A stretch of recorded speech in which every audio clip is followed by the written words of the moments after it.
Hello friend, তোমরা সবাই কেমন আছো? আশা করছি তোমরা সবাই খুবই ভালো আছো, আর আমিও খুবই ভালো আছি।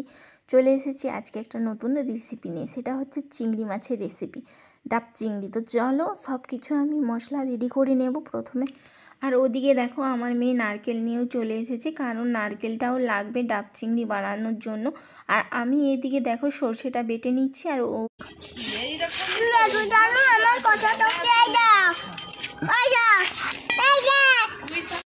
আমার মেয়ে আর তার কাকু মিলে, মানে আমার ভাই মিলে, দুজন মিলে নারকেলটা ছাড়াতে বসে পড়েছে, কারণ নারকেলটা দরকার ডাব চিংড়ি বানানোর জন্য। সেই জন্য নারকেলটাকে ছাড়াতে বসে পড়েছে। ওই নারকেলটা চুড়ে তার দুধ বের করে আমার লাগবে।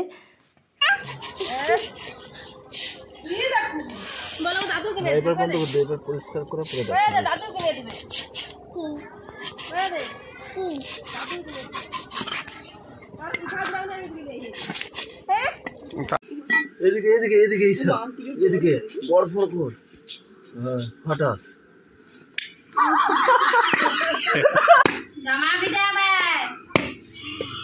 কি রে ভাই কালাল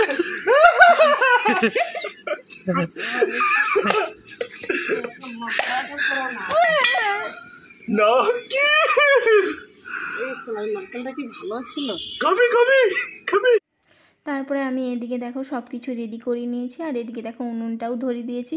উনুনটা আমি ইটকাল দিয়েই তৈরি করেছিলাম। তারপরে দেখো সব কিছু, উনুনটাও আমার এপাশে দেখো ধরে গেছে। আর আমরা সবাই মিলে সন্ধেবেলা, শীতকালের সন্ধেবেলা আমরা সবাই মিলে দেখো উনুনের চারপাশে বসেও পড়েছি। আর এদিকে তোমাদের দাদাভাই দেখো ডাবটা নিয়ে রেডি হয়ে গেছে, কারণ ডাবটা লাগবে কেটে, ওর ভিতরেই আমি চিংড়ি মাছটা করব। তো ডাব চিংড়ি ওর ভিতরেই করব, সেই জন্য তোমাদের দাদাভাই দেখো ডাবটা নিয়ে কাটতে বসে পড়েছে। তারপরে ডাবটা দেখো কাটাও হয়ে গেছে। এবার ওর ভিতর থেকে জল সব বের করে দেবে। বের করানোর পরে ওটাকে ভালো করে ছিলে নিতে হবে, মানে আরেকটু বড় ফাঁকা করে নিতে হবে। তারপর আমি সব কিছু আমি রেডি করে নিয়েছি। এদিকে দেখো চিংড়ি মাছটাও আমি নিয়ে নিয়েছি। এবার সব কিছু মশলা মাখিয়ে দেবো। প্রথমে নিয়ে নিয়েছি কাঁচা লঙ্কা বাটা, সর্ষে বাটা, হলুদ গুঁড়ো, লঙ্কার গুঁড়ো, স্বাদ মতো লবণ। তারপর তো স্বাদ মতো লবণটা দেওয়ার পরে আমি যে নারকেলের দুধটা বের করে রেখেছিলাম, আমি নারকেলের দুধটা দেওয়ার পরে আমি তেলটাও দিয়ে দিয়েছি। এখানে আমি ব্যবহার করছি সর্ষের তেল। তো সব কিছু আমি ভালো করে একসঙ্গে মিশিয়ে দিয়েছি। মেশানোর পরে দেখো ডাবের জলটাও একটু দিয়ে দিচ্ছি। ডাব চিংড়িতে না ডাবের জল দিলে চলে, সেই জন্য আমি তারপরে আমি ডাবের জলটাও দিয়ে দিলাম কিছুটা। তারপর দেখো সব কিছু একসঙ্গে আমি মাখিয়ে নিয়েছি। মাখিয়ে নেওয়ার পরে দেখো ডাবের ভেতরটা ভালো করে আমি পরিষ্কার করে নিয়েছি। এবার চিংড়ি মাছগুলো প্রথমে আমি দিয়ে দিলাম, তারপরে মশলাটা আমি দিয়ে দেবো ওপর থেকে।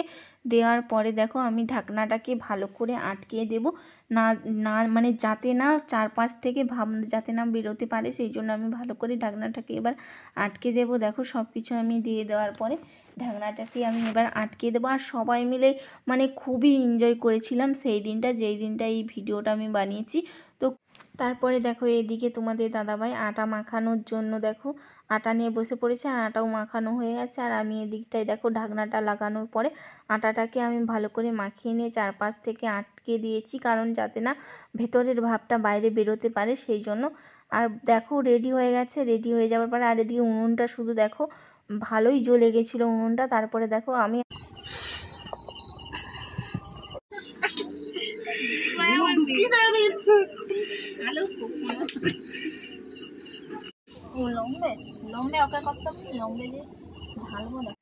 দেখো আমাদের ডাব চিংড়ি পুরো রেডি হয়ে গেছে। আর তলাটাও দেখো কীরকম ডাবটা পুরো মানে পুড়ে গেছে। তারপরে দেখো আমি নামিয়ে নিয়ে, আর এদিকে দেখো তোমাদের দাদাভাই আর একটা ডাবটাকে দেখো প্রেসার কুকারের মধ্যে দিয়ে দিল। তো প্রেসার কুকারের মধ্যেও ডাব চিংড়ি করার জন্য দিয়ে দিয়েছি। একইভাবে ডাবটার মানে মুখটাকে আটকে আটা দিয়ে পুরো সেই রকমইভাবে পুরো জল দিয়ে প্রেসার কুকারের ভিতরে পুড়ে দিয়েছিল। আর এই ডাবটাও দেখো হয়ে গেছে, রেডি হয়ে গেছে ডাব চিংড়ি। তো চলো এটাকে খুলেও দেখাচ্ছি কীরকম হয়েছে। দেখো খুবই সুন্দর হয়েছিল। তারপরে দেখো মানে অতটাও ভালো হয়নি সেটার মতো, যেটা আমরা আগুনে করেছিলাম। আর যেটা তোমাদেরকে দেখাচ্ছি এখন, এটা আমি আগুনের মধ্যে করেছিলাম, মানে উনুনের মধ্যেই করেছিলাম। দেখো আমি আর আমার মেয়ে রেডি হয়ে গেছি, সব কিছু নিয়ে দেখো ঢেলে দিচ্ছি। আর খুবই সুন্দর, গ্যাবিটাও দেখো খুবই সুন্দর হয়েছিল, আর খেতেও দুর্দান্ত স্বাদের ছিল। আমরা এবার তোমাদেরকে টেস্ট করে দেখাবো কীরকম হয়েছে। আর খুবই গরম ছিল।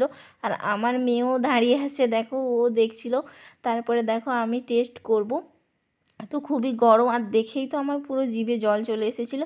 তারপর দেখো খুবই দুর্দান্ত স্বাদের হয়েছিল, কারণ পুরো মানে মানে ডাব চিংড়িটা পুরো ডাবের ভেতরে হয়েছিল, তো সেই জন্য খুবই সুন্দর হয়েছিল ভাপের মধ্যে, আর খুবই গরম ছিল। আর আমার মেয়ে দেখো ছাঁকাও লেগে গেল খেতে গিয়ে।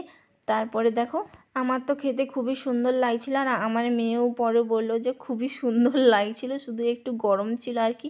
তো ভালো লাগলে লাইক কমেন্ট শেয়ার সাবস্ক্রাইব করে দিও প্লিজ।